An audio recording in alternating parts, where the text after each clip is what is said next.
그럼 여기서 북한 5차 핵실험의 배경과 또 앞으로 미칠 영향까지 전문가 모시고 자세하게 분석을 좀 해보겠습니다. 네, 성신여대 김열수 국제정치학 전공 교수님 나와 계십니다. 안녕하세요. 네, 안녕하십니까. 자, 지금 북한에 대한 제재 압박이 강화되는 상황 속에서 북한이 지난 핵실험이 있은 지 8개월여 만에 오늘 5차 핵실험을 감행을 했습니다. 먼저 오늘 그 감행 시점, 배경 좀 어떻게 좀 봐야 되겠습니까? 뭐 여러 가지로 얘기가 가능한데요. 예를 들면 뭐 오늘이 구구절이잖아요. 북한 정권 수립이니까 여기에 맞췄다. 뭐 태영호 공사가 왔으니까 내부 결속을 해야 될 필요가 있다. 뭐 지금 미국에서는 대통령 선거 기간이니까 미국에 주는 암시가 있다. 저는 이거 안 믿어요. 저는 이렇게 생각하네요. 가장 중요한 것은요, 자신의 프로그램대로 지금 가고 있다는 거예요. 네. 대부분의 그 핵무기 보유 국가는 핵실험을 몇 번 했냐면 5번 정도 했습니다. 5번 정도요. 그러면은 이번에 핵실험한 것은 마지막 단계라고 봐야죠. 네네. 그래서 여태껏 보면 1차, 2차, 3차 핵실험은 핵실험 따로 했어요. 그죠? 네. 그리고 여태껏은 뭐 했어요? 미사일 실험했어요. 미사일 실험을 스카드 미사일, 노동 미사일, 그다음에 무수단 미사일, SLBM까지. SLBM은 완성 단계까지 안 갔지만 다른 모든 것은 성공했어요. 그러면은 이번에 뭐라고 그랬어요? 핵 탄두 폭발 실험했다고 그랬죠? 그러면은 여태껏 개별적으로 해왔던 핵 실험 그리고 운반 수단의 실험 이걸 두 개를 결합시킨 거예요. 그러면 끝난 거죠. 제가 볼 때는요. 북한의 핵무기 프로그램은 이제 완성 단계에 들어섰다. 이렇게 평가를 하고요. 그 목적 자체가 그것을 달성하기 위해서 이번에 했다. 이렇게 보시는 것이 저는 맞다고 봅니다.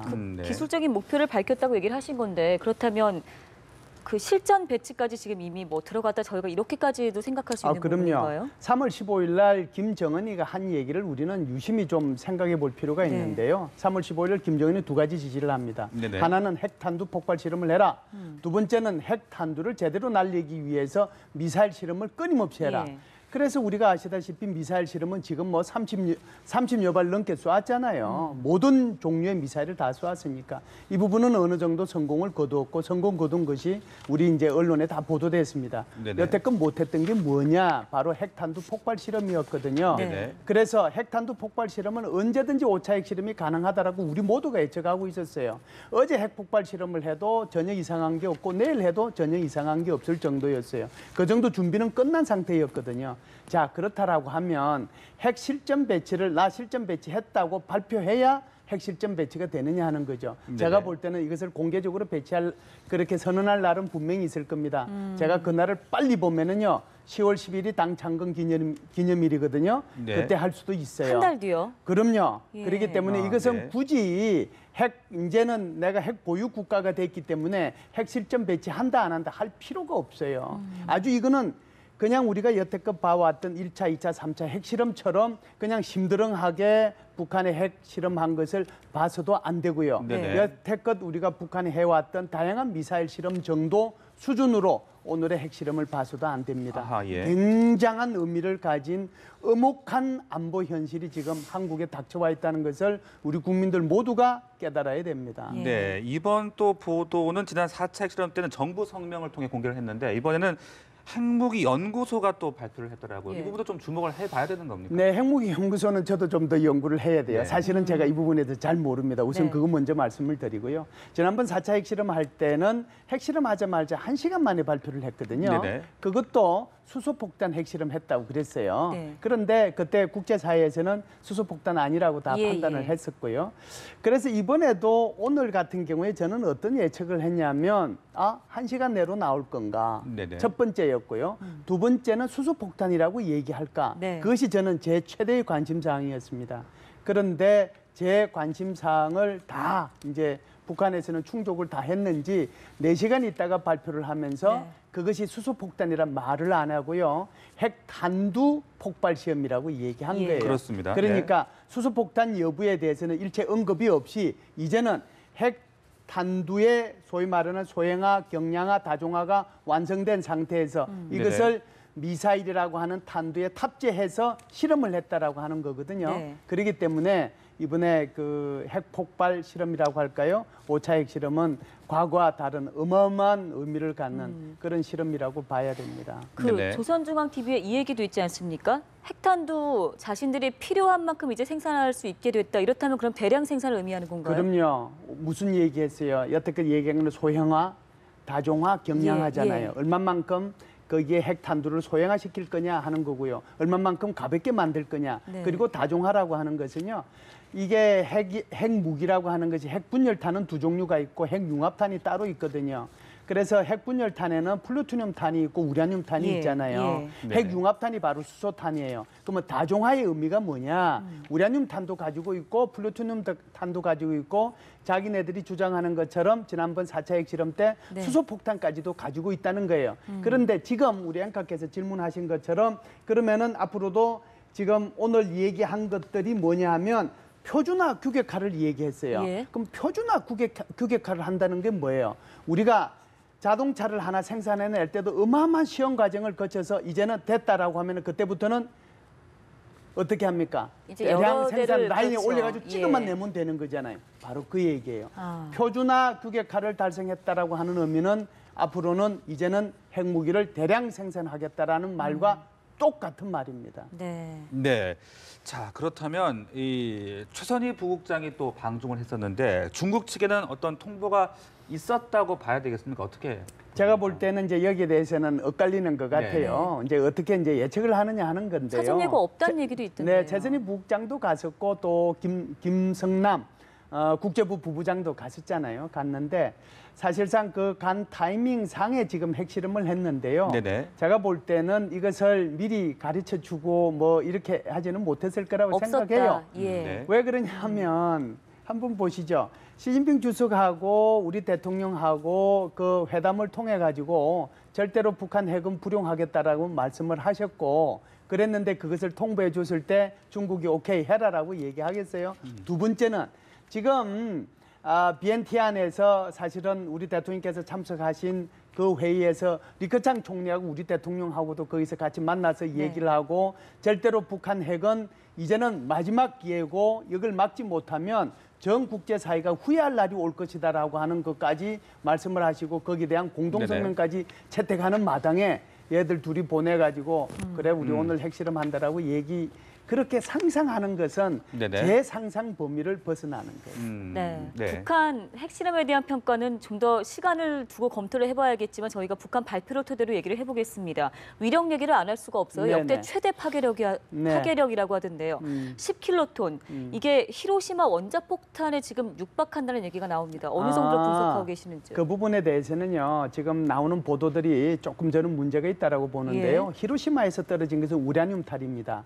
우라늄탄이고 그때 위력은 18KT예요. 18KT요. 예, 8월 6일 날 떨어진 거요. 8월 9일 날 나가사키에 떨어진 것은 플루토늄탄입니다. 그 위력은 22KT예요. 그런데 히로시마에 떨어진 우라늄탄은 도시 상공 500m에서 터졌거든요. 예. 여기에 터져서 34만 명 중에서 20만 명의 희생자가 발생을 했습니다. 그런데 8월 9일 날 나가사키에 떨어진 플루토늄탄은 22KT인데요. 네. 그래서 나가사키로부터 조금 떨어져 있는 야산 상공 500m에서 터졌습니다. 그러다 보니까 그때 주민들 20만 명 중에서 6만 명이 거기에 희생을 당했는데요. 중요한 것은 하나는 18KT고 하나는 22KT잖아요. 이 두 개를 평균 내면 20KT라고 얘기합니다. 네. 우리는 20KT라고 하는 것을 우리 인류가 처음으로 사용했기 때문에 핵무기를 그것을 우리는 표준 핵무기라고 얘기를 해요. 표준 핵무기. 그런데 그때 터졌던 것이 그렇게 34만 명 중에서 20만 명이 사상자가 생기고 20만 명 중에서 6만 명이 사상자가 생겼는데 그때 얼마만큼 터졌느냐 하면은 20%밖에 안 터졌어요. 20%. 그런데도 그만큼 희생자가 생긴 거거든요. 네. 그래서 오늘 북한이 한 것은 여태껏 한 것보다는 제일 많은 10KT 정도 되잖아요. 네. 네네. 여기 이제 분석에 따라서 조금 다르긴 한데 예. 10KT 정도 되면 원래 히로시마 또는 나가사키에 떨어진 표준 핵무기의 반 정도의 위력이 되는 것이 오늘 핵실험을 했다라고 보는 거고요. 단지 그것이 몇 %로 터졌느냐 하는 것은 또 다른 문제입니다. 예. 만일에 20KT 정도의 조악한 핵무기가 우리 서울에 떨어지면 상상을 초월할 정도로 제가 여기 방송에서 말을 할 수 없을 정도로 핵무기 프로그램을 돌려보면 네. 사실상 관심 있는 분들은 인터넷을 통해서 처음에는 바로 나와요. 어느 정도의 희생자가 며칠 만에 생긴다라고 하는 것은 한번 쳐보시기를 바랍니다. 네. 상상할 수 없을 정도의 희생자가 생깁니다. 그렇다면 이제 북한의 핵무기 기술 개발이 거의 뭐 완성 단계에 들어갔다 이렇게 봐야 되는 겁니까? 저는 그렇게 보는 것이 합리적이라고 봅니다. 네. 더 네. 이상 할 게 없어요. 그래서 오늘요. 국가정보원에서 국회에서 보고한 걸 보면 앞으로 6차 실험도 있고 7차 실험도 있고 8차 실험도 있을 것이다. 이것은요. 제가 볼 때는 국가정보원이 해야 할 말은 아니라고 봅니다. 왜 그러냐 하면 5차 핵실험으로 이제는 제가 볼 때는 핵무기 프로그램은 완성이 됐고요. 네네. 이제는 더 해야 될 것은 조금 더 성능 개량 쪽에만 초점이 가 있는 거예요. 한번 보시죠. 미국이나 뭐 중국이나 러시아나 소위 말해서 NPT 범위 안에 있어서 핵무기 보유 국가로 인정받은 국가들조차도 핵실험하거든요. 네네. 그것이 핵무기를 안 갖고 있어서 핵실험해요? 아니에요. 성능 개량하기 위해서 하는 거거든요. 그래서 앞으로의 북한의 핵실험을 6차 핵실험, 7차 핵실험을 5차 핵실험이나 4차 핵실험이나 이런 것처럼 핵무기의 완성도를 높이기 위한 실험으로 보면 안 됩니다. 예. 훨씬 기술 개량을 하기 위한 실험으로 봐야지. 그것 때문에 앞으로도 국민들한테 앞으로도 6차 실험도 있고 7차 실험도 있고 아직도 네. 많이 남아있구나. 예. 이런 잘못된 생각을 가질 수 있도록 해주는 거기 때문에 오늘 제가 볼 때는 국가정보원의 그 국회 보고는 조금 더 신중하게 발언했었으면 더 좋았을 거리라는 네. 생각을 합니다. 네. 말씀해 주신 것처럼 국정원이 핵실험 알고 있었다. 우리도 대비를 했다. 6차, 7차까지 뭐 가능할 것이라는 얘기가 적절치 않다고 얘기를 해주신 건데 그렇다면 우리 군의 대응 태세는 지금 어떻게 상황을 판단해 볼 수 있을까요? 어떤 대응 태세요? 군의 글쎄요. 대응 미리 태세요? 알고 있었다고 하니까 어느 정도 아니요. 알고 있는데 뭘 할 수 있어요? 알고 있었어요. 예. 핵실험 내일 10시에 하는 거 알고 있었어요. 내가 군인이에요. 사실 아는 게 문제가 아니라 대응 태세가 더 중요한 그렇죠. 거 아니겠습니까? 뭘 할 수 있어요? 예. 할 수 있는 게 설령 알았다라고 하면 예를 들어서 외교적으로 할 수 있는 것밖에 없어요. 그럼 외교적으로는 뭘 하겠어요? 예를 들어서 중국을 통해서 러시아를 통해서 또는 유엔을 통해 가지고 말을 하게 하는 거죠. 하지 마라. 절대로 하면 안 된다. 네. 하게 되면 어마어마한 너희들이 상상하지 못하는 제재안이 너희들한테 갈 것이다. 이거 말고는 할 수 있는 게 있어요? 그러니까 군인들이 할 수 있는 것은 없어요. 지금 현재는. 네. 그래서 오늘 저는 이런 생각을 합니다. 국무총리 주재하에 NSC도 회의도 하고요. 국방부에서 발표도 하고 그러는데 한번 보세요. 대책이 뭐가 있어요? 네. NSC에서 발표했는데 4차 때하고 뭐가 달라졌어요? 4차 핵실험하고 났을 때하고 그 NSC에서 발표하고 하는 게 뭐가 달라졌어요? 엄중하게 도발하지 마라. 앞으로 더 큰 제재를 받게 될 것이다. 그 불가역적으로 핵무기 포기해라. 그거 말고 한 말이 뭐 있어요? 4차 때하고 뭐가 다르죠? 그래서 제가 볼 때는요. 이제는 북한의 핵실험이 10분 능선을 완전히 고개를 넘어섰다라고 생각을 하고 여기에 대해서 우리가 정부 차원에서 또 우리 국민들 차원에서 어떻게 대응할 것인가 여기에 대한 고민을 해야 되는 거예요. 여기에 대해서 외교적으로는 어떻게 대응을 해야 될 것이며 군사적으로 어떻게 대응해야 될 것인가 이렇게 얘기를 해야 되는데 네. 저는 오늘 NSC 발표를 보고 또 외교부 또 누군가가 발표하는 거 보고 저것이 4차 핵실험 했을 때하고 무엇이 달라져 있는 건가. 정부가 네. 너무 낙관적으로 북한 핵을 바라보고 있는 것은 아닌가. 그런 생각을 저는 개인적으로 했어요. 네. 지금요. 정부가 해야 될 일은 전혀 딴 차원에서 준비해야 됩니다. 음. 외교적으로도 그렇고 군사적으로도 그렇고요. 네. 한번 보세요. 뭘 해야 되겠어요? 지금 현재처럼 놔두면 북한을 우리가 무슨 방법으로 통제할 수 있어요? 그러면 우리 국민들 차원에서는 정말 이제는 핵무기 가져야 된다. 우리도 그런 것들이 정말 덜풀의 불꽃처럼 일어나야 되고 우리 국민들 스스로가 정부가 그걸 앞장서서 할 수는 없어요. 두 번째는 이제 미국이 나토에서 예를 들면 이태리, 독일, 그다음에 이 터키에서 하는 것처럼 전술 핵무기 다 가지고 있잖아요. 그 전술 핵무기를 같이 이제 통제하는 거거든요. 우리가 미국에 대해서 계속해서 익스텐디드 디터런스에 여기만 의존하면 안 돼요. 확장 네네. 억제 얘기하고 미국이 우리한테 뭐 뉴클리라 암블렐라 그 해구산 제공해 줄 거 이거 얘기할 것이 아니라 네. 이제는 한국에 전술 핵무기 한시적으로 갖고 들어와야 된다. 그 얘기 대책 얘기해야 되는 거예요. 그런 문제 가지고 미국하고 상의하겠다라고 얘기해야 되는 거예요. 네. 그래서 이런 문제들이 좀 있고 대책이 나오고 그래야 되는데 4차 핵실험 때하고 별반 다를 게 없는 그런 대책, 외교적 대책 안보리에서 논의하겠다라고 하는 것은 제가 볼 때는 조금 이 위중한 상황을 좀 위중하게 아직도 못 받아들이고 있는 게 아닌가 이런 생각을 이런 가운데 우리 군이 개인적으로 합니다. 북한이 핵무기를 쓴다면은 김정은을 정점으로 하는 북한 지휘부를 직접 응징하겠다고 오늘 밝혔거든요. 이 의미는 어떻게 봐야 되겠습니까? 예, 어찌 보면은 이제 억제력이라고 봐야 되는데요. 오늘 발표한 억제력이 제가 보는 이제 삼축 체제하고 지금 국방부나 합참에서 발표한 삼축 체제는 좀 차이가 나요. 그러니까 핵 문제에 대해서는 삼축 체제라고 하는 것이 하늘과 땅과 바다에서의 미사일을 가지고 방어하거나 또는 공격하는 것을 삼축 체제라고 하는 거거든요.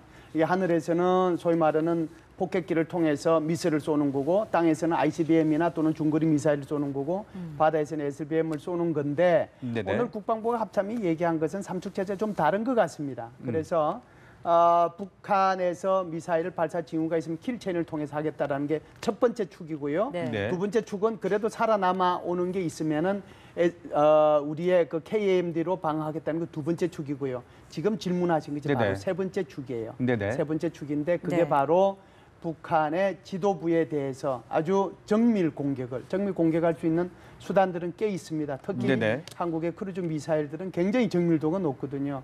그런 것들을 통해서 북한 지도부를 직접 공격하겠다라고 얘기한 거니까 네네. 이것 자체가 삼축 체제를 통해서 북한의 핵 미사일에 대한 선제 공격 그리고 거기에 대한 방어 그리고 북한 지도부에 대한 직접 공격 이것을 네네. 언급했다는 차원에서 보면 네. 이제 북한에 대한 어떤 뭐라고 할까요? 억제력을 우리가 이 정도 갖고 있으니까 북한이 이런 것들로 해서 한국을 위협하거나 도발할 생각을 하지 말라라고 하는 뜻이 굉장히 강하다고 봐야죠. 네. 네. 박근혜 대통령이 오늘 청와대에서 좀 지금 이 시각 안보 상황 점검 회의를 진행을 하고 있는데 거의 회의가 이제 끝나가면서 조금씩 발언 내용이 나올 것 같습니다. 저희가 나오는 대로 계속해서 신속하게 전해드리겠습니다. 그 김정은의 어떤 그 지금까지의 모습을 보면 참 끊임없이 정권 잡은 후에 도발을 하고 있는데 네. 아버지 때랑 할아버지 때랑 좀 비교를 하면 어떻습니까? 예, 보통 이제 선 핵보유 후협상 뭐 이런 게 있는데 이게 깨진 아예 틀도 없어졌다는 얘기가 있는데 아니면 좀 그동안의 기존이 유지됩니까? 어떻습니까? 질문이 두 가지니까 예. 두 가지로 나눠서 한번 얘기해 볼게요. 우선요.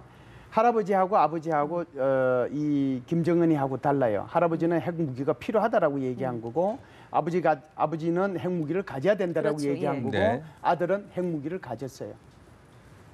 이해가 됩니까? 그래서 지금 북한 정권이 수립한 이후에 지금까지 차례대로 오면서 이것이 된 거고요.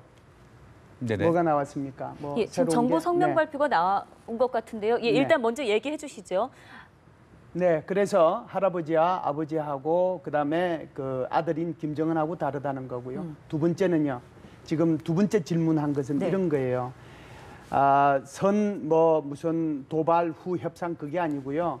지금 북한이 네. 앞으로 할 일이 뭘까라고 하는 거예요. 한번 보세요. 내일 모레부터는 첫 번째 얘기할 것이 미국하고 평화협정 체결하자고 주장할 겁니다. 두 번째는 바로 한국하고 핵 문제는 너희들하고 얘기할 거니까 이거 빼고 예. 남북 회담하자고 할 거예요. 왜? 이제 북한은 핵무기 보유 국가가 됐으니까 이 문제 해결하려고 하면 미국하고 선평화협정 체결하자라고 얘기할 거고 두 번째는 한국하고 평화회담하자라고 얘기할 거예요. 예. 끊임없이 평화 공세를 펼칠 거라고요. 이 북한이 네네. 왜 그러느냐 하면 한번 보시죠. 내일 새벽부터 유엔 안전보장이사에서 결의안을 도출하기 위해서 안전보장이사의 상임이사국과 비상임이사국 같이 만나잖아요. 예. 만나가지고 토의하죠. 여기에 북한에서 불리한 얘기들이 나올 수 있고 당연히 제재 결의안은 훨씬 더 강하게 나오지 않겠어요? 그렇다라고 하면 북한이 할 수 있는 방법이 뭐겠어요? 여기에 대한 안보리 상임이사국과 비상임이사국 사이를 갈라놓는 거예요. 네. 갈라놓는데 의견이 가장 차이 나도록 하는 것이 바로 평화협정 체결하자라고 얘기하는 거예요. 그래서 이거는 왕이 부장도 얘기한 거예요. 왕이 부장이 이렇게 얘기했습니다. 야, 이 북한의 비핵화 문제하고 평화협정하고 같이 이거는 논의해야 된다. 이게 네. 지난번 4차 핵실험하고 그때 당시에 안보리 결의안 통과시킬 때 왕이 외교부장이 주장한 내용이고 그 주장한 내용이 그대로 안보리 결의안 2270 저 끝에서 두 번째, 세 번째 항에 바로 평화협정 체결을 하고 거기에 따른 회담을 진행해 나가야 된다. 그리고 이 비핵화하고 평화협정 체결 문제를 같이 논의하자. 그게 안보리 결의안 속에 들어있어요. 네네. 그렇기 때문에 아마 2, 3일 정도 빠르면 내일도 할 수 있어요. 북한은 끊임없이 평화 공세로 나오게 될 겁니다. 여기에 대해서 미국도 그렇고 한국도 그렇고 어떤 마음으로 이러한 위장 평화 공세에 우리가 잘 대처할 것이냐 하는 것이 우리 숙제라고 봐야죠. 네. 자, 앞서 박근혜 대통령이 오바마 대통령과도 긴급 전화 통화를 가졌었는데 또 지금 방금 들어온 소식에 의하면 아베 신조 일본 총리와도 전화 통화를 지금 한 것으로 전해지고 있습니다. 자, 미국의 입장부터 좀 짚어볼까요? 예, 미국 대통령 입장에서 보면은 네. 뭐 이거는 변함없는 거죠. 변함없는 거고 북한 핵은 폐기돼야 된다는 거고 그렇기 때문에 사실상 4차 핵실험 이후에 미국과 한국 대통령이 합의한 것이 바로 이 현재 안보리 결의안 2270이라고 하는 것이 굉장히 허점이 많이 있잖아요. 건물이 촘촘해야 되는데 지금 그 건물이라고 하는 것이 거의 상어나 고래 잡을 수 있을 정도의 건물이란 말이죠. 네. 민생 분야가 다 빠져 있다는 거죠.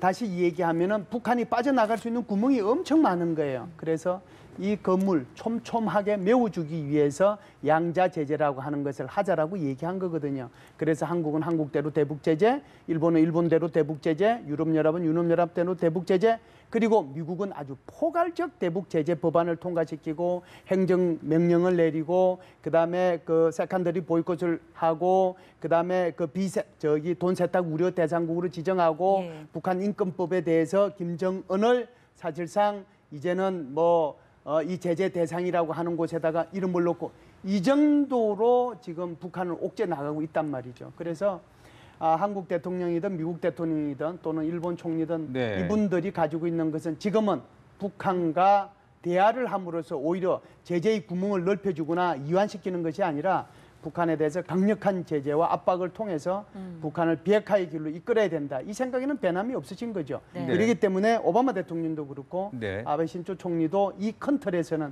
조금 더 변함이 없을 것이고 오히려 네. 더 강한 독자적인 제재를 미국은 미국대로 네. 또 일본은 일본대로 해나갈 가능성이 네. 더 크다고 보여집니다. 지금 네. 미국 얘기를 했으니까 한 가지만 더 여쭤볼게요. 베넷 박사가 얘기한 그 내용도 좀 궁금한 부분이 있어서 경제적 조치 효과 없다라는 얘기 아니겠습니까? 중요한 게 미국의 역할이 중요하다는 건데 그거에 대해 조금 더 설명을 좀 해주실 수 있을까요? 베넷 박사가 혹시 어떤 얘기를 했는지 제가 좀 구체적으로 못 듣고 들어와서 그러는데 경제 제재가 효과가 예, 없다라고 예, 얘기했나요? 예. 경제 제재가 효과가 없다라고 얘기하면 이건지 전제가 돼야 될 겁니다. 한번 보시죠. 지금 김정은 정권 들어서서 2011, 12, 13, 14, 4년 동안에 무려 북한의 경제는 플러스 성장을 했습니다. 1.5% 이상의 경제 성장을 했어요. 김정은 들어서서. 왜 그러냐 하면 소위 말해서 포전제를 도입을 해서 인센티브를 주기 시작을 했고요. 예. 그리고 소위 말하는 장마당을 암묵적으로 허용해 줬잖아요. 그런 것들을 통해서 북한 경제가 김정일 시대하고 달리 1%의 경제 성장을 이룩해 나오다가 왜 작년에는 마이너스 1%로 돌아섰을까요? 작년에는 그것이 바로 북한에 대한 경제 제재가 가해졌기 때문에 그것이 마이너스 1%고요. 지금 상태로 가면 어느 정도까지 마이너스대로 떨어지느냐 하면 마이너스 3%대 이상으로 북한의 경제가 성장이 떨어집니다. 그렇게 되면 지금 북한에서 우려하는 것처럼 제2의 고난의 행군을 모두 준비하라라고 얘기할 정도로 심각한 문제가 있다는 거죠. 네. 그래서 한편으로는 중국이 북한에 대해서 뒷문을 열어주는 면이 있긴 하지만 그래도 전체적으로는 북한에 대한 대북 제재가 효과를 발휘하고 있다는 것이 북한의 경제 성장률 자체가 지금 그대로 보여주고 있고 그것이 바로 태영호 공사뿐만 아니라 북한의 그 많은 사람들이 소위 말해서 이민형 탈북자가 늘어나고 예. 있는 것도 이와 무관하지 않다라고 봐야죠. 그래서 한 면만 이렇게 봐서 대북 제재가 경제 제재가 효과가 없다 이렇게 얘기하는 좀 곤란한 측면이 있다 이렇게 말씀드릴 수 있습니다. 예, 알겠습니다. 오늘 얘기는 여기서 마무리하겠습니다. 지금까지 김현수 교수님과 함께했습니다. 고맙습니다. 고맙습니다.